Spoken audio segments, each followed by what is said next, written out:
Good evening. I'm John, and my channel is My Solar Home. And some of you have probably seen my videos earlier, but I'm hoping I'll have new viewers here today. I'm doing a live stream. This is my first one, so pardon errors of commission and emission as we go along. Um, I wanted to start off live sessions because I get so many questions from people who watch my videos through comments, through phone calls, through emails. I pretty much get inundated. And um, a few of the people that I talked to, they did suggest, why don't you get onto a session maybe once a week on YouTube Live and see if you can answer some of those questions to folks. And also, it's a good forum for me to give updates which are a little more consistent. Making videos on every new development is obviously a little difficult. So today I thought I'd go through what's going on with the solar industry in general. There've been a plethora of developments, really. Um, the biggest news items have been, unfortunately, bad news items that some of the bigger companies are, they've kind of uh, gone into a spate of bankruptcies. So the newest or the latest one was a real big shocker. SunPower has been, a behemoth in the solar panel industry. They always had the reputation of making the best solar panels in the industry, and their pitch to you was, buy it from the company that does it all, makes it from soup to nuts, installs, manufactures, gives you the best of the best. And it's a company which worked very hard on building their reputation. And lo and behold, they folded up. Of course, there were some indications that this was happening over time. We saw SunPower, divest some of their industry, some of their divisions. Enphase bought a part of them. They went out of manufacturing and they actually started outsourcing their manufacturing, and Maxion took over some of that. They also started importing panels from other countries and selling them as SunPower panels. So things weren't looking, as good as they were in the earlier rosy days, but there was no indication that full-fledged bankruptcy was coming around. So one of the reasons this has happened is, of course, there's been, in the solar industry, there've been a couple of things which have happened, which have kind of squeezed the industry hard. One is you have the high interest rate regime for the last 2.5 years makes the capital requirement for solar really, really difficult to get. 2 years have been solidly difficult. The other thing which has happened is the biggest solar market in the US, California, has seriously tanked. And many of you may know that California moved out of earlier net metering regime to a new net metering regime. And what that means is basically solar and solar energy produced by the panels that you have in your homes, those were not, the power companies got together and they decided, hey, we no longer like solar panels all that much. And nobody can blame them. California has always had some of the highest electric rates in the nation, 35, 40, 50 cents per kilowatt hours electric bills from really small houses, $300-400 a month. And the moment these homes go solar, guess what? That's $3,000 or $4,000 that the electric company loses. And this was happening so frequently that they got together and they put in new regulations, which basically made just solar panels impossible. Now, solar panels, they work well only during the daytime, right? When the sun's shining. If you don't have any sunlight, those panels, they're not doing anything. So how do they take care of your energy usages at night? So it used to be pretty simple earlier, that the panels used to go gangbusters during the day, during the morning hours and the afternoon hours. The panels make a lot of energy.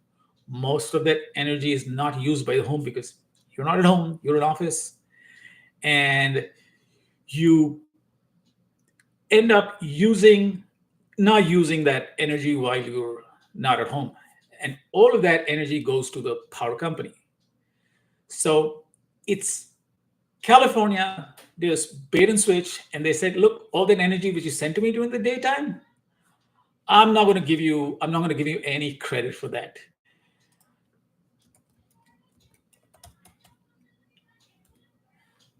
And what that did is that if you bought solar and your solar panels made energy during the day, the exported energy which goes to PG&E or to SDG&E, they take it, but they won't give it back to you. So you end up with zilch. As a result, solar panels sales tanked. And the only way it would work is if you bought solar panels with batteries. So now California is slowly limping back. You have to buy a battery with solar so that you don't send energy back to PG&E and the grid. And if you do that, your solar panel math looks good, you stop getting electric bills. Otherwise, if you didn't have a battery, you'll still get big electric bills. Hey, I've got somebody who's coming here. Let me ask Alberto if he wants me to speak about something specific.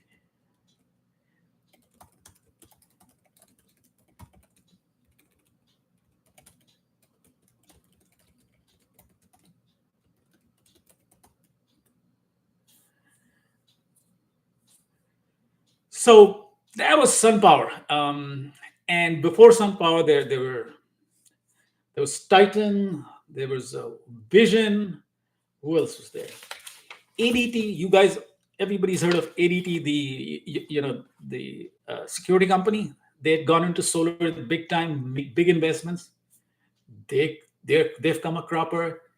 Generac doesn't seem to be doing too well. Not hearing too much about them. So it's been a tough time. But the good news is that the folks who are there, who are remaining today, they are all in good shape. And I've actually made a video about, it's not all doom and gloom in in in in solar. So it's the current government regulations, the new climate accord that we've signed up for with 2030, we have to reach 50% of emissions reduction and 100% emission reduction by 2050. It means that there is no stopping solar and wind, and it's important that we don't see these blimps which are happening right now, that companies collapsing here and there, as endemic to the industry. What's happening is course corrections, some pushback from the utility companies, but overall there is enormous investment going on into solar. This year, utility scale solar has had their best year ever. We are looking at this is probably a few weeks away from the next Fed meeting, where all of us are hoping interest rates finally come down. And that will have a big impetus and give solar a big push. It's already on the runway, but hopefully this will give us some air under our wings and the industry will fly. So that's basically what's happening with the solar industry as a whole. We're in a good place. Technology has taken a few good leaps in the last couple of years. And one of the biggest news items has been the introduction of the Tesla Powerwall 3. So in the world of solar panels and batteries, we've had the big panel manufacturers and we've had the big inverter manufacturers. And then number three used to be the big battery manufacturers. But Tesla has come along and they've disintermediated the industry. They now do everything they do. The solar panels, not that they manufacture it, they source it from QCell, but they make their own inverters now. And with their batteries, what they've done is they've integrated the inverters that are used with solar and the inverters that are used with batteries into their Powerwall 3 products. So now you have one big Powerwall 3 battery, which is the control center, which takes care not only of the battery, but of the panels which are there on your roof. So how it does this is basically solar panels are, they produce energy, they're energy sources, but they produce energy, electrical energy as DC current, and we have to convert that into AC. So that's called the inversion. And there are different ways of doing it. So two of the most popular ways that we have today are through microinverters, where Enphase is king.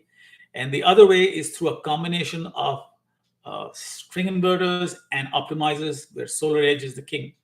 But in all of them, the inverter is either under the panel, aka the microinverters, or in the case of SolarEdge, the inverter is on your inside your garage or on the in your basement, and you have something known as optimizers on each panel. But the conversion of DC to AC happens at the SolarEdge inverter, which is in your garage or in your basement.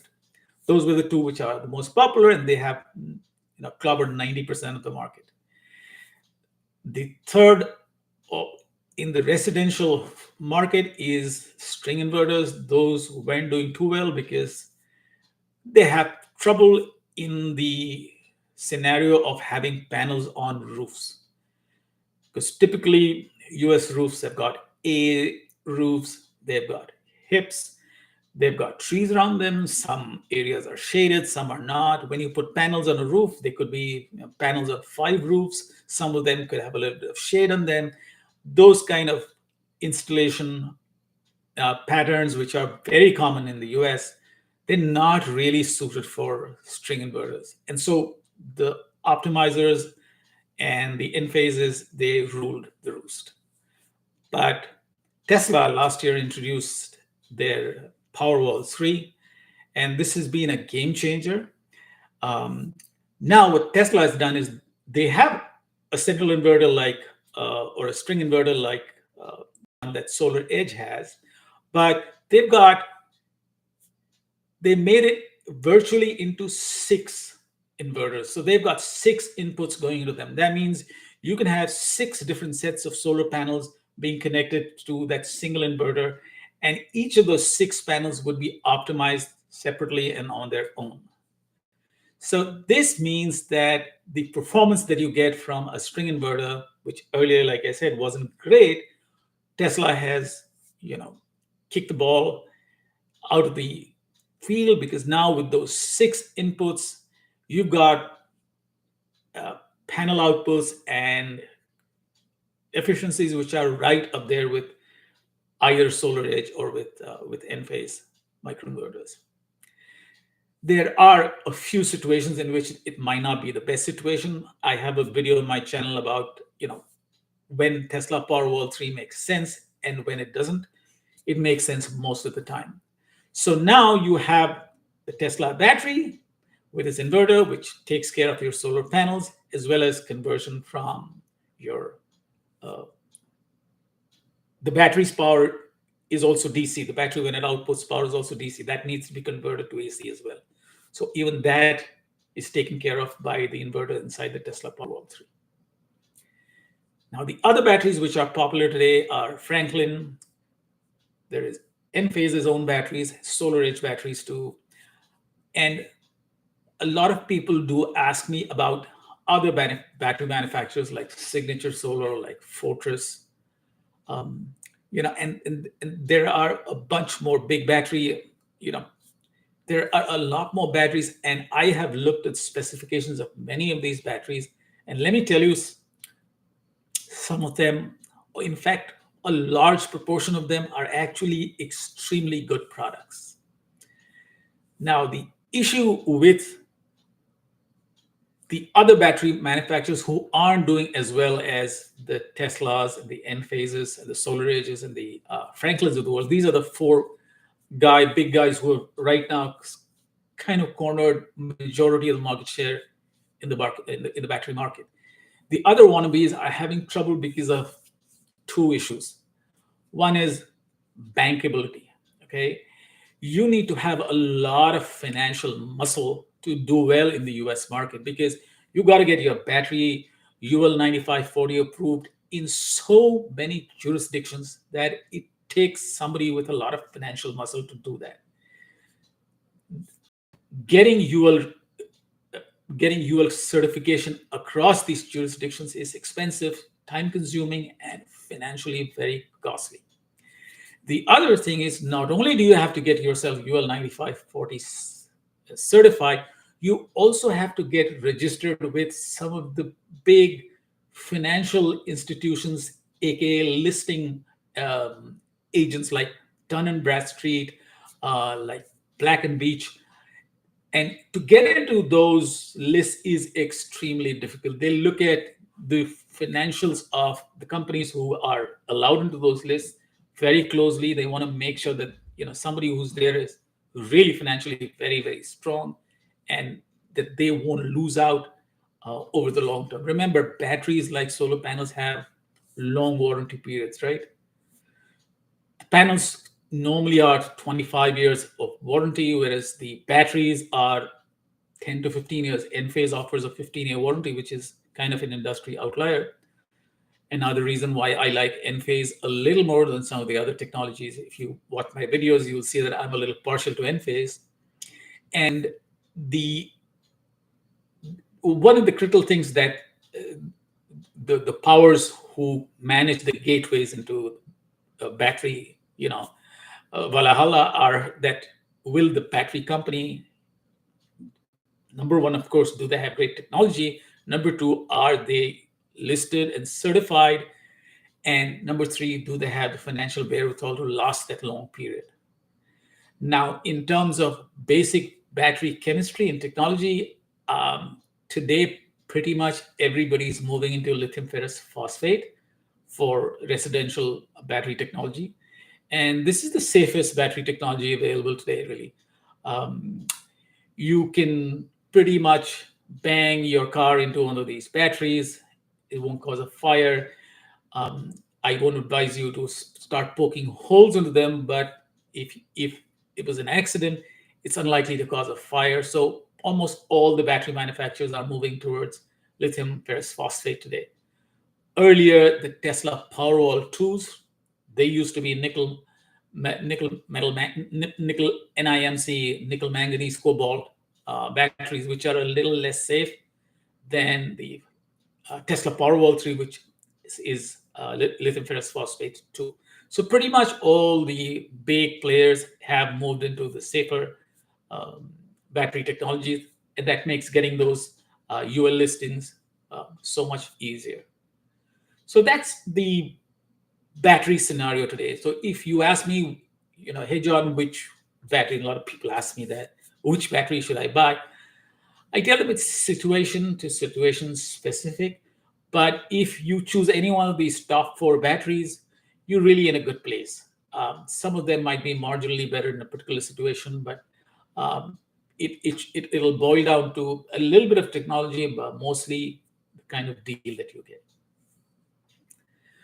Now, the other big component, of course, and the one which everybody kind of concentrates on is solar panels.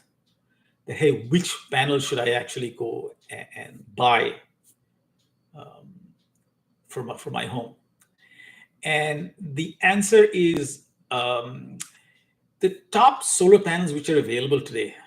Those brands like Tesla solar panels, Qcell panels, REC panels, Jinko panels, Silfab, and there are a couple more. I'm not mentioning SunPower anymore. Sadly, they've gone down the chute. But all these panels, they typically all have 25-year warranties. They are all really high up on the efficiency ladder, 21.5% or more in efficiency, and some of them are a little higher than 22%. So, in terms of the analogy I like to give is when you choose one of these top five, six panels, you're basically looking at, if you compare this with the cars that you buy today, that you have a couple of them like the REC, um, on, on the luxury side, that they're like the BMWs of solar panels, and the other panels are all like the Hondas and the Toyotas of the world. But the difference between the Hondas and the Toyotas and the BMW in solar panels is the difference between a Lexus and a BMW. That means it's even the panels which are like a Silfab or a Jinko, or they're closer to the luxury Hondas and the luxury Toyota. They're closer to being a Lexus than a regular Toyota or a Honda. So the difference between REC panels or Jinko panel or a Silfab panel, so marginal that if I were to look at putting panels on my roof, I would say whichever panel gives me the best deal, I'll go with that panel. I'll concentrate more on the inverters that I get with them. And like I said, the three inverter choices today are SolarEdge, Enphase, or the Tesla Powerwall 3. But the Tesla Powerwall 3, remember, is an inverter which also includes a battery. So if you do not want the battery, then that's a choice you should avoid, because being a battery inverter, the Tesla Powerwall 3 is expensive. So the most important component really in your solar system is your inverter, and that situation depends on how your home is oriented, whether your panels are facing east, west, north, south, how much shade there is on these panels. A lot of people come to me and I do designs for them, and I let them know which options might work best for them. So it is not it's not rocket science, but like everything else, you have to have familiarity doing it. And I've been doing solar for 15 years today, so I kind of know what works best and what really doesn't. So that's on the inverter side. Um, on installation of and the combination of doing solar panels, batteries, and inverters. Batteries are critical in a few places like California, and in other states where you have time of use billing. And this is becoming more and more common now, that the electric companies charge you much higher rates in the evenings than in the daytime. This is not true in most of the Northeast where I am from, but it's common it's starting to get common in Texas.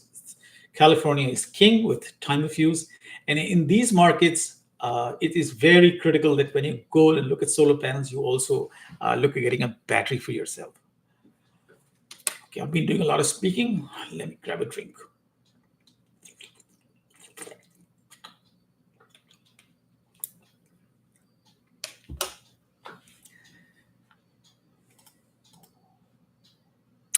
So that's on basically the product side. What you have, I've got a lot of detailed videos on all of this. For our Q&A today, I thought I would look at generic offerings out there in the market. I have a question. John's asking me, what are the battery prices and how have they been going down? So battery prices today are kind of on. They went through a reduction for the last the second half of 2023. Battery prices did slowly go down, and from the second quarter of 2024, I've seen that they are pretty much steady now. When the Tesla Powerwall came into the market in 2023, end of 2023, there was a big jolt to the market because they really put downward pressure down on batteries.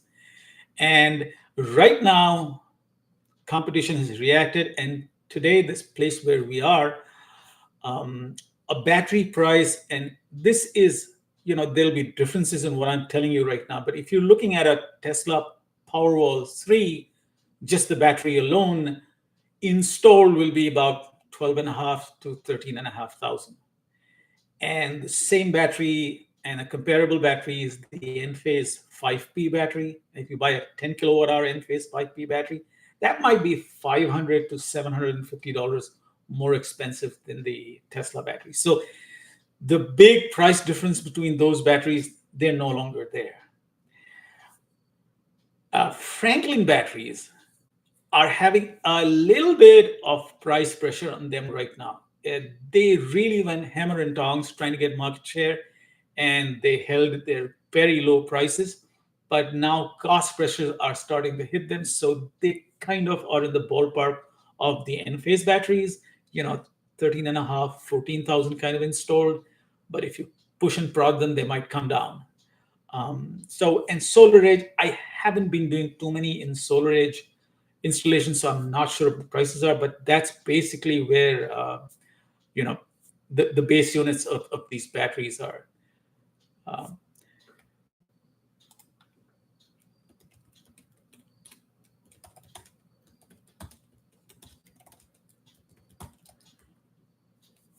okay, so since we're talking about prices, let's talk about prices for solar too. So, how much do solar panels cost? And one of the questions I get asked is, hey, I go online and I go on eBay and I go on YouTube and I go on Amazon and I look at prices, and the panels they're not all that expensive. A 5x20 panel is like $4,000 to $5,000. And when I go to the installer and ask them how much is the installed system cost, it'll be like 20,000. So people get a lot of sticker shock, especially people who do research on individual components.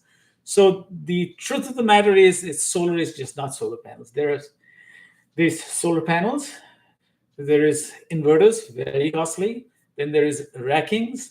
Then there is balance of system. Balance of system is things like conduits, wiring. You have sub panels, you have breakers inside the sub panels, you have monitoring devices, you have disconnects. There's a lot of other electrical related balance of systems which are there. This is just material. On top of this, the biggest costs that we don't see are, of course, labor. America is the costliest country in the world, so that adds a big cost to it. But much more than that are costs for insurance and workers' compensation.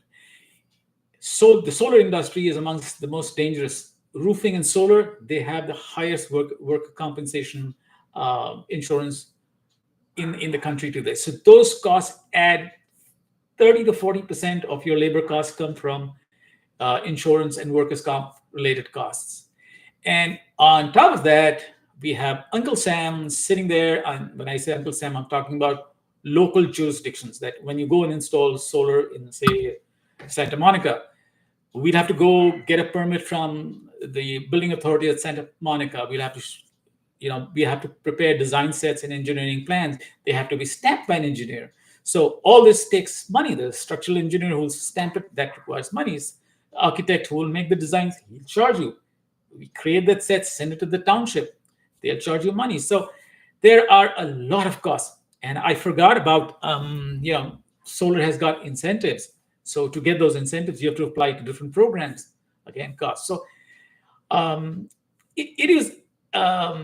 it's not the right way to look at solar is not to do the product wise, bottom up pricing, but to look at the offerings out in the market. Like you go and ask a couple of installers what their prices are in the market, and then make a decision based on, after you do your research, you'll probably know what kind of panels make sense for you, what kind of inverters make sense for you. Ask around. Okay, I want 20 panels and I want these inverters. What are your prices? Look for the best deals. provided, of course, you work with companies that are going to be around. In solar, in the 15 years that I've been around, one of the biggest problems I've seen is you have what I call Bahamas or companies. These are solar companies which are basically they start their business anticipating that they're going to be in business for the next 5 or 6 years, and then they're going to retire, go to the Caribbeans or the Bahamas, and enjoy life, and leave all their customers who bought solar systems from them with no warranty service. Now, when you have a business model like that, it's easy to lower your prices. So when you're looking at different companies and you're seeing prices, I would suggest you ignore the very low prices because there is definitely something going on there. So I work with partners across the US, not in every state, but in most states. And what I do is I very diligently work and find partners who install really good equipment, that their prices are fair, no price gouging, and who install fast and in time, and more importantly, who I think are going to be there for you 10 years from today. Everything else pales in comparison to that. If you get a really, really good deal today, in 5 years, if that company is out of business, you're going to be spending a lot of money on your system. You don't want that to happen. So that's something you should be careful of. I meet, people who watch videos on YouTube. They tend to do a lot of research. They're smart, and some of them, when they do the research, they come and say, "Okay, looks like these are the guys with the best prices in the market, and they seem to have everything." They promise you 30-year warranty, 50-year warranty. I mean, I would take all of that with a pinch of salt, because anybody who's giving you ultra great warranties, etc., they're not likely to follow through on that. So it's okay if the solar company that you work with offers you regular warranties. 25 years is standard on the solar panels and on the microinverters, and labor warranties are normally standard at 10 years, with roof penetrations at 10 years.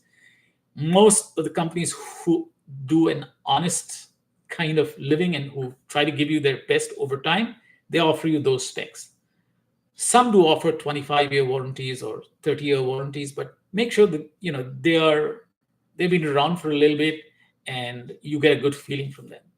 So if folks who are interested in solar, they do come to me, and I take them to my partner companies, ensure that they get deals which are fair. I always make sure that anybody who goes through me is never going to come back and say, "Hey, John, you didn't give me a good deal." They're always going to come back and say, "John, you gave me a great deal, great equipment, and thank you." So that's my promise to you. So in terms of pricing, they are, the way solar systems are priced is something known as a price per watt. And this is, we look at the number of panels you need for your solar system. So, the way this is, a solar company does, the way solar companies do this is they are, they look at your electric bills. And the electric bill is important because the electric bill has a history of your usage. Okay, I had Brian telling me nice things about my videos, and I have to answer him right now. Thank you so much, Brian. So the electric bill, it has a history. You get a lot of high bills in summers, low bills in winter. It has those graphs. They're not always easy to read, but once we get them, or a professional like me gets them, I know immediately, hey, you need about 12,000 kilowatt hours for your home. And that tells me how many panels you will need. And, different areas, like in the Northeast, you might need more panels because you get less sunlight. In California, you might need less panels because you get more sunlight. So the same usage in California might need 20 panels, but in the Northeast might need 25 panels. There are pricing differences between Northeast and here because labor conditions are different, regulations are different. California, like everything else, solar prices are higher, but typical price per watts are around about $3 or so in the California side, and in the Northeast they'll be slightly lower in the $2.90. When I say price per watt, it's um, it's basically um, whatever price they've quoted you. If they've quoted you $30,000, you divide that by the number of panels they are offering you. It is important, the number of panels. So if they're offering 30 panels, divide 30,000 by 30 panels, so that's 1,000, and then divide that by the watt of the panel. So if they're offering you a 400 watt panel, you divide that again by 400. So 30,000 divided by the number of panels, 30 divided by the panel watts, let's say 400 watts, and then you come to the figure of 270, 280. That's dollar price per watt. So that's the thing to compare. And this is when you're buying a system, right? I'll talk about leases in just a bit, but so when you're looking at prices of solar systems, if you are around about the $3 per watt range for just solar panels, then you're okay. Could you get a better deal? Maybe a slightly better deal is possible, but you're not getting gouged. But one of the things the solar industry is, there are a lot of people who do door knocking. Okay, they come to your door and they say, "Have you thought about solar? I can really reduce your bills." And they push a really good story, and sometimes, and this is not true for everybody. Sometimes they do push stories that are rosier than they should be, and those are some of the reasons why some of these solar companies they went out of business. They were being unethical. But normally speaking, when somebody is knocking at your door, they're offering you something known as a solar lease or a solar PPA. And this is the most common product which is available today in the market. And the solar company is going to come, they're going to install panels on your roof. You don't have to pay a penny to get the installation done, no out of pocket. And that's true. And you only start paying the solar company after the panels are installed on your roof, and you pay them on a monthly basis, and you'll pay them for about 25 years. This is called a solar lease or a solar PPA. And the difference between the lease and the PPA is just that the lease, you have fixed monthly payments. That could be $100 a month for 12 months. That's the lease. The solar PPA, you will be paying $1,200 over the year, but you might pay $40 in the winter and $120 in the summer. It'll go up and down, but it'll total up to $1,200. So essentially, there is no difference between a solar PPA and a solar lease. Now, the problem with solar leases and PPAs are that they're very easy to pitch to you and show you a rosy savings scenario at the get-go. One of the pitches they make is, "Hey, you paying $200 every month for electricity, right?" I say, "Yes, sir, I am. What about it if I reduce your bill to $140 or $150 a month?" You'll say, "Okay, it's not too bad. I mean, $600 a year, and then when you factor in inflation, $600 saving today, in 5 years that could be $800 or $900, thousand, and the savings could look good." But usually, most of these lease products themselves have an escalator built into them. That the $150 price is going to escalate every year by about 2.9%. So if you're not careful, you might end up with ballooning solar payments in 10, 15 years, where your savings, they keep coming down and down instead of going up and up. So when you do look at solar leases, do your math carefully. Look at how much you actually spend on electric. Don't rely on, "Oh, I do an average of 150 a month." No. Look at your last 12 months. How much did you actually spend on electricity? The other thing you should do is, a lot of our electric bills, they also have gas in them. So if you're one of those kind of utility companies where you have both gas and electric together, make sure you only add up the electric part of it. And add up your electric for the year and say, "Okay, I'm spending $1,000 on electricity," real costs. So and once you do that, then look at what the lease company is offering you, and now they're offering you savings. Now, there are some 2.9% escalating lease. There are some 2.9% escalating leases which could be good. But again, do the math. I haven't, I have a spreadsheet. Now, I don't expect all of you have a spreadsheet, but it's pretty easy to do. If they're offering you $100 a month payment now with 2.9% escalator, that's about $3 a year. It'll increase. So just do the math. It's $100 in 12 months for the first year, 103 into 12 for the next year. And I tend to do the math and do the calculation for 25 years and see how much that amount comes out to. And also assume that if you're spending 1,200 on electricity today yourself on your bills, assume that's going to go up by at least 3% regular inflation.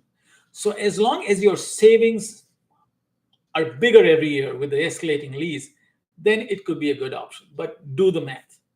The fixed leases, on the other hand, are so much easier that they stay fixed year 1 to year 25, and those are the ones I normally advise folks to take. Today I was actually talking to a potential customer from mine from California, Connie. Connie, if you see this video sometime, hi. And I talked to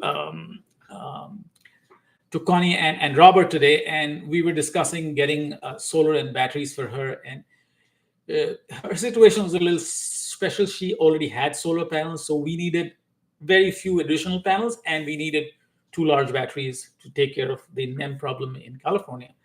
Now, in such a situation, when I was designing her lease, I could not get a fixed lease for her because there was less panels and big batteries. Usually you have enough panels and batteries so that the blended cost of these two lead to a nice fixed lease cost. But because of this particular situation where we have less panels and more batteries, the fixed cost lease, the numbers weren't working out. So I have done something for them where we will be looking at a fixed lease too. She sent me an email a little while back saying that, hey, I don't like, you send me an escalating lease. So I'm going to be working out something for her. But it's always my first effort is to go with a lease with a fixed price. But sometimes if it's not possible and you do need to look at a 2.9% escalator, it's okay, but do the math. So that's on pricing. Okay, so we have John asking me about sodium-ion batteries. So I made a video about new battery technologies recently. I talked about sodium-ion batteries and solid-state batteries. So sodium-ion batteries are out there. They are going into commercial manufacturing right now, but I haven't heard of anybody offering sodium-ion batteries for residential storage. There are sodium-ion batteries coming out for grid storage, where the utility companies are going to buy sodium-ion batteries to store excess power from the windmills and their solar fields. But on the residential side, haven't heard of anybody doing it right now. But it should be around the corner. Now, the exciting news about batteries is, people are waking up to the fact that America is starting to talk batteries. I'm hearing folks talk about batteries in Massachusetts, in Connecticut, in Texas, in Nevada, Arizona, all over the place. There is battery chatter that, it's becoming hotter. Climate change is now no longer something you read about. You have it with you. And being resilient is important. So batteries are really becoming more and more important. I anticipate some other really big, deep-pocketed players are going to jump into the residential battery market. Right now, the big players are the ones I talked about, but there are going to be more who are going to be jumping in here, and because it's a big market, there are, I don't know, 150, 200 million households in the U.S., and potentially each one of them could take a battery. Interestingly, solar generators, these are the small portable batteries that folks carry around. They go to a beach, have a party, do a tailgate party. You play your boom boxes of that. You run a power tool or something. So some of the bigger players in this space are people like Bluetti, the people like Anchor. All these guys are jumping into batteries and into home storage. And I'm going to be making a few videos on them soon. So these things are happening. So Alex is asking me about solar panels, if solar panel costs will increase next year.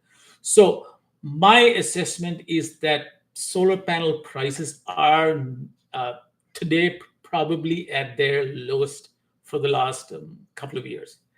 There's been a glut of production, of global production of solar panels, and today panels are, they're floating. Everybody's trying to push panels in. You're likely to see solar panels stay at the level we are at right now. So increase is definitely out of the way, Alex. I don't see panel prices increasing.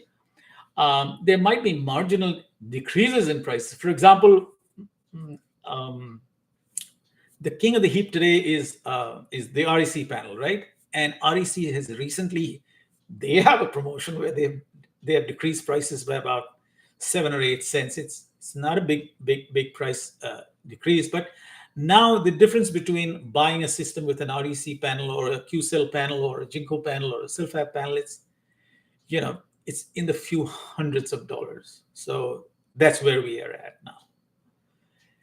And what else? Okay.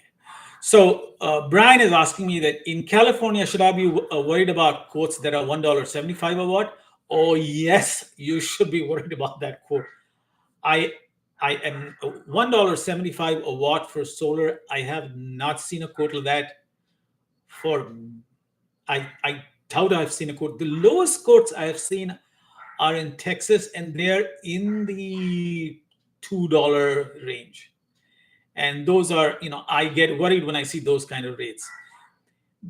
If you're paying 250 between 250 and $3 for solar panels, those are prices that are coming from companies who are likely to give you good service over time. Okay. What else? So we've talked about batteries. We've talked about pricing. Okay. So the other thing I thought I'd talk about is, you know, EVs. Everybody's buying an EV now, aren't they? All my neighbors have got EVs, and they ask me, John, when are you getting your next EV? So I said, something, I am a little worried about those charging stations not being everywhere. So I'm holding off. So I'm a dinosaur on that front. But getting an EV is a really good choice, and they they can very easily be charged at home. So typically, um, homes use, depending on the size, of course, from 10,000 kilowatt hours a year to 20,000 kilowatt hours a year, depending on the size of the home. Don't get me wrong, bigger homes can use more, but this is ballpark. Most of America should fall in this usage pattern. If you add an EV to that and something like say a Tesla Model Y or something, and you drive 50 to 60 miles a day, then it adds about 3,000 to 4,000 kilowatt hours onto your electric usage. So if you're at 10,000, you should plan for 13 or 14,000 kilowatt hours if you're getting an EV. So that's a basic rule of thumb. So if you're thinking about adding an EV, think about adding your or increasing your electric usage, and so the number of panels you need to take care of at least 3 to 4,000 more in terms of kilowatt hours. So that's pretty much it. And folks ask me, can you use solar panels to power your swimming pool, run everything? You can use solar panels to power anything and everything. You just need enough roof. So if your home is all electric and you have electric heating, you have a pool, you have 2 EVs, all of that can be done with solar as long as you've got enough roof. You send me your electric bill. I'm at john@mysolarhome.us. That's my email. Give me a call. I'm at 609-908-3700. And what I do is I look at your bills, I look at your usage, and I tell you, okay, you need 45 panels. And I look at your roof and I say, do you have room for 45 panels? Usually, most homes have enough room to take care of 100% of the usage. The problem areas come in when you have a lot of trees around you. Trees are, if you don't get sunlight and if you don't get direct sunlight, solar panels really don't do well. And in new developments where you have a lot of homes, Usually, tree cover is never a problem. It's only in more in rural areas or in states like my state, Jersey is full of trees. It's a garden state. That you have some homes we do have trouble saying that okay, you don't get enough sunlight, and I advise them then, hey, either we look at cutting trees, which I hate, or avoid solar. So that's pretty much what happens. Okay, so all right, I wanted to talk a little bit about for my California customers about NEM 3.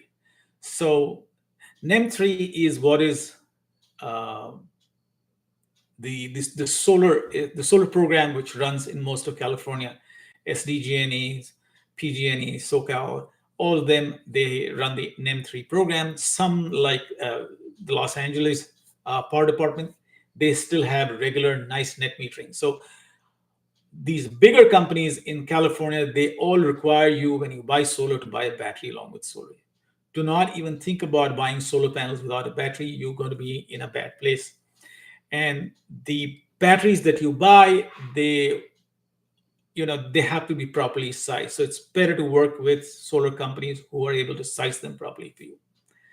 Um, for folks elsewhere who don't have these problems, a battery is really good as a source of backup power. As I'm sure all of you know, solar panels don't work when there is a power outage. So if you have a power outage, it's nice to have a battery. So then your solar panels can charge the battery and you can power your home. Now, a question that people do ask me about batteries is, I'm getting an electric bill, John. I put solar, or I have $100 electric bill. How many batteries do I need to get rid of my electric bill? So simple answer is batteries don't get rid of electric bills. Okay, a battery is a storage device. So if you have a battery, you store electricity into it. It doesn't generate electricity. So for your home, you need something which generates electricity, and that's solar panels. So you have to have solar panels along with batteries. You just can't have batteries. Batteries will not reduce your electric bills. Okay, so I am rambling a little bit as I come towards the end of the hour. Um, okay, this is for my home state, folks who are in Jersey. So, and I can do it in a few more states too. Roof and solar is a really good option. Okay, um, homes which have got roofs which are 20 years or so older, they need new roofs, and that's a really good time to think about doing your solar and the roof together, because what we can do is we can bundle the two together. And then, for example, if we do a lease for you, it works out really nice in Jersey. If you're paying a $200 electric bill today, you'll be able to bundle a roof and solar and have a monthly payment less than $200 a month. So, it's kind of getting new solar panels and a new roof and not paying anything. You're going to be paying a monthly amount for the next 25 years. But since you're going to get rid of your electric bill in the process, it's a really sweet deal. So this is something I wanted to, make sure folks in Jersey know. Hey, if you're in Jersey and you need a roof, you should look at doing a roof and solar together. It's the math really works out nicely. The other state which is fabulous for solar is Illinois. Illinois has got a program which pays you 70% of the cost of your system within 6 to 9 months of you buying the system. So you're effectively getting 70% off the cost of solar, and you recover your money back in 2 to 3 years. So it's like paying for electricity for 2 to 3 years and then having 30 years of free electricity. Does that not sound like a good deal? I just don't get it why every single family homeowner in Illinois, why they don't look at solar. Pay for 3 years of electricity and get 30 years of free electricity. I think it's madness that you guys are not doing solar. So if you're anybody from Illinois is watching this, reach out to me. It makes sense. Look at the math at least. It's great. New York is again another great place for solar, especially New York City. New York has got incentives, on property taxes, which is unique to the state of New York and to New York City. They give you property tax abatement, which is about 30% of the cost of the system. You get a federal tax credit, which is 30%. So that's 60% goes, you got a 60% off on your system in New York also, straight off 60%. Plus, on top of that, you get a state tax rebate. That's a maxes out at 5,000. And in most cases, that 5,000 plus the property tax abatement plus the federal tax credit, you are at about 80% of the cost of the system. So New York City, New York, again, solar at 80% discount. I think I'm going to make a few videos for these states specifically. You know, it really doesn't make sense for me why people don't look at solar if you're a single family homeowner in these states. The really high paying states like, high electric rate states like California, um, Massachusetts, Connecticut, these are, of course, states which should look at solar because, why pay the electric company huge amounts in terms of electric bills every month? You're renting electric power basically. Why not buy the system, become energy independent, and you really, you recover your money in 7 years in most of these states, and then it's 25 years, no payments for solar. So it's pretty good. And I guess I'm pretty much at the end of my monologue today. Yeah, pretty much I've talked about everything that I I built on my list today.